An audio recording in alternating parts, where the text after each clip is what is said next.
Premier orateur du groupe, M. Bertrand Bouix, pour La République En Marche, et pour 5 minutes.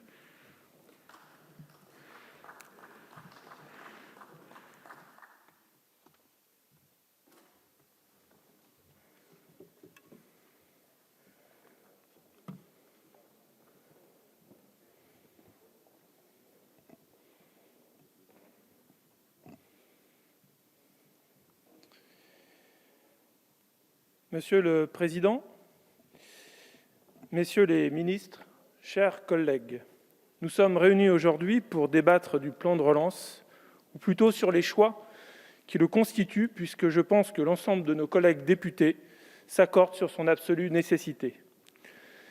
Sur les 100 milliards que représente ce plan de relance, colossal par son montant et inédit par son ambition, 86 milliards sont portés par l'État en dépenses ou en efforts sur les recettes.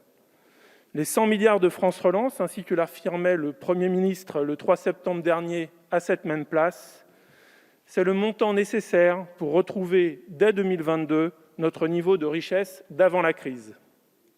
Avant la crise, parlons-en, parce que la situation de la France au moment où elle a été frappée par la crise Covid doit nous conforter dans l'idée que la reprise est non seulement possible, mais qu'elle est surtout crédible.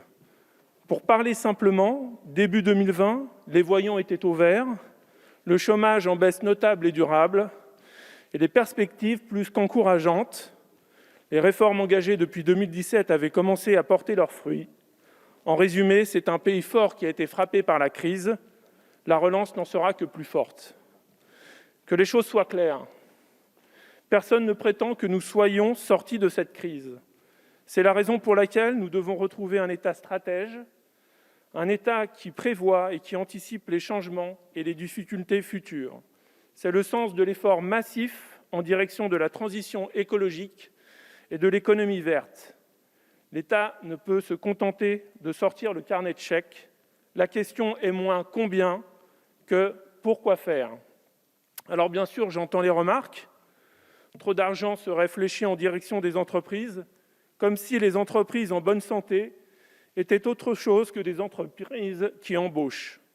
Et puis bien sûr, il y a cette petite musique selon laquelle le gouvernement et cette majorité, emmenée par le président de la République, seraient les apôtres de l'ultralibéralisme le plus débridé.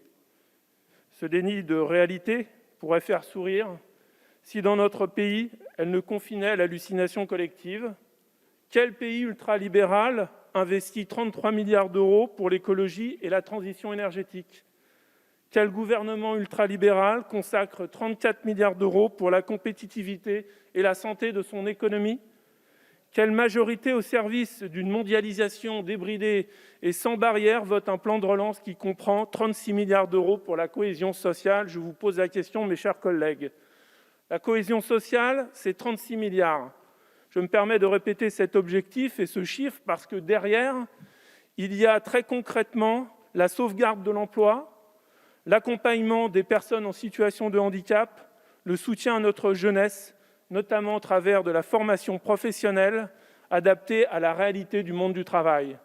Il s'agit également de soutenir la recherche, de financer les mesures du Ségur et de porter notre système de santé en souffrance et rudement mis à l'épreuve par cette crise. Les femmes et les hommes qui le font fonctionner méritent tout notre respect et toute notre attention. La cohésion sociale, c'est également et surtout la solidarité. Solidarité entre les territoires, solidarité entre les personnes les plus fragiles. Toutes ces actions sont chiffrées, transparentes, et afin que tout à chacun puisse suivre et réaliser l'ampleur du travail accompli, le ministère de l'Économie, des Finances et de la Relance publie un tableau de bord qui permet de suivre l'avancement des principales mesures des 3 volets du plan de relance. Un seul et dernier chiffre pour résumer le choix et l'avenir que représente France Relance. Fin avril 2021, mes chers collègues, 412 280 contrats ayant bénéficié de l'aide à l'apprentissage avaient été signés. Alors voilà l'ambition que porte ce plan de relance dont nous débattons aujourd'hui dans cette vénérable enceinte, lieu de débat où toutes les opinions doivent être respectées, toutes les paroles entendues. C'est des chiffres Et contrairement à ce qui se dit parfois, les chiffres ne mentent pas, ils ne font pas de politique. Derrière ces chiffres, il y a des faits. Chers collègues, respectons-les. Merci. Merci.